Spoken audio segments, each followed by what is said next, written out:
Salam sejahtera dan salam Sarawak sayang. Bersama saya Janet Bennett. Fokus berita malam yang di-Pertuan Agong Al-Sultan Abdullah Riyatuddin Al-Mustafa Billah Shah dan Raja Permaisuri Agong Tunku Azizah Aminah Maimunah Iskandariah selamat tiba di lapangan terbang antarabangsa Kuching pada Khamis untuk lawatan selama sehari di Sarawak. Pesawat khas yang membawa Seri Paduka berdua selamat mendarat pada jam 12.05 tengah hari dan disambut oleh Tuan Yang Terutama TYT Yang di-Pertuan Negeri Sarawak Tun Pehin Seri Abdul Taib Mahmud dan isteri Toh Puan Datuk Petinggi Ragat Kurti Taib. Turut hadir menyambut ketibaan Seri Paduka berdua adalah Premier Sarawak Datuk Petinggi Tan Sri Dr. Abang Abdul Rahman Zahari Tun Datuk Abang Openg dan isteri Puan Sri Datuk Amma Jumaini Tun Tuanku Bujang. Selain itu, Speaker Dewan Undangan Negeri Sarawak Tan Sri Muhammad Asfia Awang Nasar, Timbalan-Timbalan Premier Sarawak Datuk Amma Douglas Mungat Embas dan Datuk Amma Awang Tengah Ali Hassan serta Setiausaha Kerajaan Sarawak Datuk Amma Jaol Samion turut hadir bagi menyambut ketibaan Seri Paduka berdua. Sementara itu, Yang di-Pertuan Agong Al-Sultan Abdullah Riyatuddin Al-Mustafa Billah Shah dan Raja Permaisuri Agong Tunku Azizah Aminah Maimunah Iskandariah berkenan melawat Bazar Ramadan Dewan Bandaraya Kuching Utara DBKU Satok di sini. Dalam lawatan itu, Yang di-Pertuan Agong serta isteri Raja Permaisuri Agong tidak melepaskan peluang membeli beberapa juadah berbuka puasa khususnya makanan tempatan Sarawak. Turut mengiringi rombongan Seri Paduka berdua ialah Premier Sarawak Datuk Petinggi Tan Sri Abang Zohari, Speaker Dewan Undangan Negeri Sarawak Tan Sri Muhammad Asfia Awang Nasar, Menteri Pelancongan Industri Kreatif dan Seni Persembahan Sarawak Datuk Sri Abdul Karim Rahman Hamzah serta div-div kehormat yang lain. Pada sebelah malam, Seri Paduka berdua dijangka berkenan menghadiri majlis berbuka puasa dan santapan malam di Masjid Jamek Negeri. Dalam majlis itu kelak, Seri Paduka berdua akan berkenan menyampaikan kurniaan sumbangan kepada 30 orang penerima. Laporan seterusnya, Tuan Yang Terutama TYT Yang di-Pertuan Negeri Sarawak Tun Pehin Seri Abdul Taib Mahmud menerima kunjungan hormat daripada Pesuruhjaya Polis Sarawak yang baharu Datuk Azman Ahmad Sapri di kediaman rasminya Demak Jaya di Kuching pada Khamis. Kunjungan hormat tersebut turut dihadiri Timbalan Pesuruhjaya Polis Sarawak Datuk Manca Atta, Ketua Cawangan Khas Sarawak SAC Muhammad Hairuddin Ceh Hamid dan Ketua Jabatan Siasatan Jenayah Sarawak SAC Lukas Aked. Bekas Timbalan Pengarah Risikan Operasi Jabatan Siasatan Jenayah JSJ Bukit Aman itu dilantik sebagai Pesuruhjaya Polis Sarawak yang baharu bagi menggantikan Datuk Aidi Ismail yang berpindah ke Ibu Pejabat Polis Bukit Aman sebagai Pengarah Jabatan Pencegahan Jenayah dan Keselamatan Komuniti JPJKK bermula 21 Februari lalu. Berikutnya, mengenai seramai 380 orang penerima bantuan bulanan, Jabatan Kebajikan Masyarakat JKM di daerah Lundu menerima sumbangan wang tunai RM100 serta hamper sempena perayaan Hari Raya Aidilfitri. Daripada jumlah itu, 100 orang telah menerima secara langsung daripada Menteri Pembangunan Wanita, Kanak-kanak dan Kesejahteraan Komuniti, Datuk Seri Fatimah Abdullah, semasa majlis sejambak kasih Hari Raya Aidilfitri 2022 di Dewan Serbaguna, Maligai Gading Lundu pada Rabu. Menurut Datuk Seri Fatimah, sumbangan kepada penerima yang tidak berpeluang hadir ke majlis tersebut akan terus dikreditkan ke akaun masing-masing. Katanya, bantuan kebajikan itu bertujuan meringankan beban kewangan penerima untuk persiapan Syawal di samping membantu meningkatkan kualiti hidup keluarga yang kurang berkemampuan. Untuk majlis seperti ini yang dijemput untuk hadir, jadi menerima cash RM100. Tapi bagi yang lainnya dimasukkan dalam akaun. Maknanya semua yang melahirkan ke-15, semua 15,315 orang tu menerima RM100 ekstra bulannya. Punya di bawah skim warga emas 500, jadi bulannya tambah 100. Dan bagi kita yang ada bersama kita pada hari ini, yang ekstra diberi adalah hamper. Hamper yang kosnya dalam nilai RM80. Jadi untuk dasar yang digunakan oleh kerajaan GPS kita fokus untuk memberi bantuan terutama kepada kumpulan rentan. Menurut Datuk Seri Fatimah, majlis sejambak kasih tersebut melibatkan pembelanjaan kerajaan sebanyak RM38,000. Dalam masa yang sama, beliau turut menyampaikan bantuan kenyalang Gold Card KGC kepada 5 penerima, kad orang kurang upaya OKU kepada 2 penerima, bantuan ihsan kematian BIK bernilai RM3,000 seorang kepada 6 penerima dan geran pelancaran RM5,000 secara one-off kepada 45 usahawan. Sementara itu, Ahli Dewan Undangan Negeri Tanjung Datu Azizul Anwar Adenan yang turut hadir berharap program seumpama itu dapat diteruskan untuk membantu lebih ramai masyarakat. Semoga program ini dapat diteruskan dan membantu lebih ramai klien jabatan serta akhirnya keluar daripada senarai penerima bantuan bulanan kebajikan.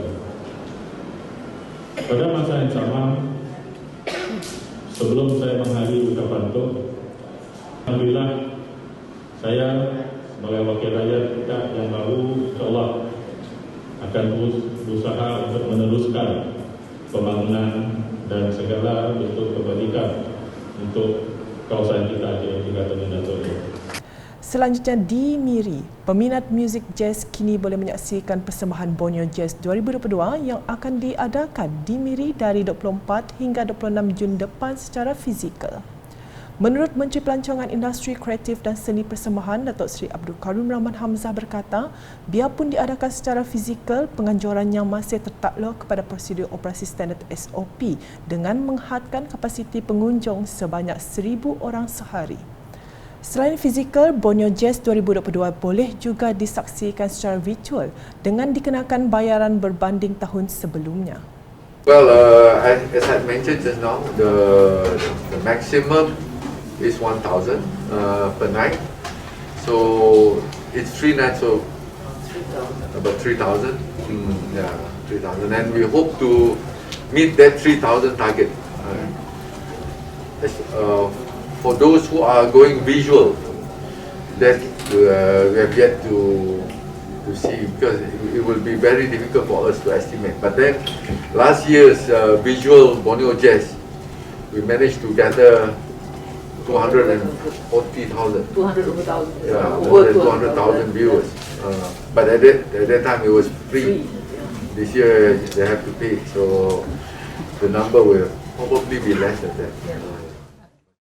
Beliau berkata demikian dalam sidang media pelancaran Borneo Jazz 2022 di lapangan terbang antarabangsa Miri pada Selasa. Mengenai promosi Borneo Jazz 2022, beliau berkata penganjur akan menggerakkan promosi secara agresif bermula hari ini. Ujarnya ini termasuk mempromosikan Festival Muzik Hutan Hujan Sedunia RWMF 2022 pada 17 hingga 19 Jun di Kampung Budaya Sarawak dan Larian Spartan yang berlangsung pada 11 hingga 12 Jun depan. Beliau juga berharap sempadan Brunei akan dibuka pada masa itu bagi membolehkan lebih ramai rakyat negara itu datang ke Miri untuk menyaksikan Borneo Jazz 2022. And also, since this concert is going to be held in Miri, we do hope that our border with Brunei will be open by then.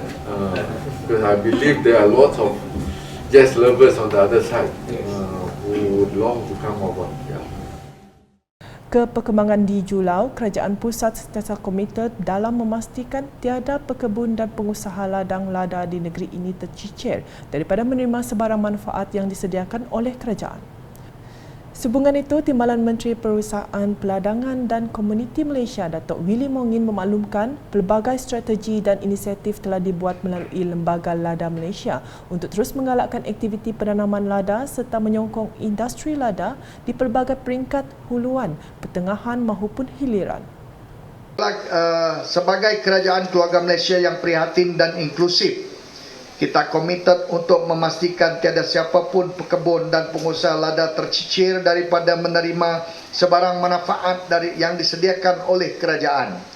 Oleh itu, pelbagai strategi, program dan inisiatif telah dijalankan oleh kerajaan melalui Lembaga Lada Malaysia untuk terus menggalakkan aktiviti penanaman lada dan menyokong industri lada di pelbagai peringkat huluan, pertengahan maupun hiliran. Beliau berucap demikian semasa program Jelajah Agri-Komoditi #Keluarga Malaysia Julau di Rumah Inting Nangga Lasi Julau pada Rabu. Terdahulu, Ahli Dewan Undangan Negeri Meluan Roland Duat Jubin dalam ucapannya memberitahu peningkatan pengeluaran hasil produk petani dan komuniti setempat akan dapat meningkatkan pendapatan rakyat. Justru beliau berharap kerajaan dapat menyalurkan segala bantuan yang ada untuk para petani khususnya di kawasan Nanggalasi. Dalam majlis itu, Datuk Willy telah menyerahkan peruntukan sebanyak RM1.47 juta untuk Dun Meluan dan akan diserahkan kepada 567 orang penerima meliputi RM367,000 bantuan skim tanaman lada baru. STLB membabitkan 121 orang pekebun kecil dengan keluasan tanah 14.1 hektar.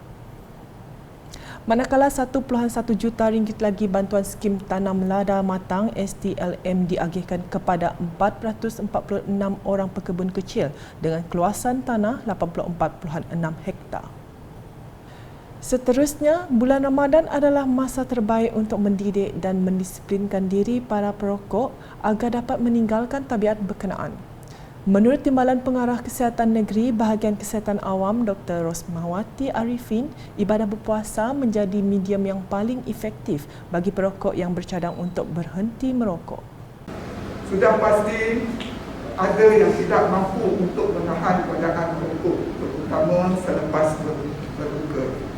Maka mulakanlah secara perlahan tetapi konsisten.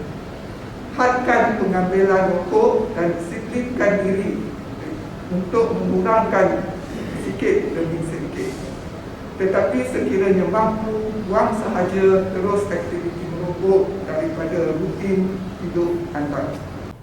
Beliau berkata demikian ketika membaca teks ucapan perasmian Pengarah Jabatan Kesihatan Negeri Sarawak sempena sambutan program Nafas Baru bermula Ramadan dan kempen minum air kosong peringkat Negeri Sarawak di Masjid At-Taqwa Miri pada Rabu.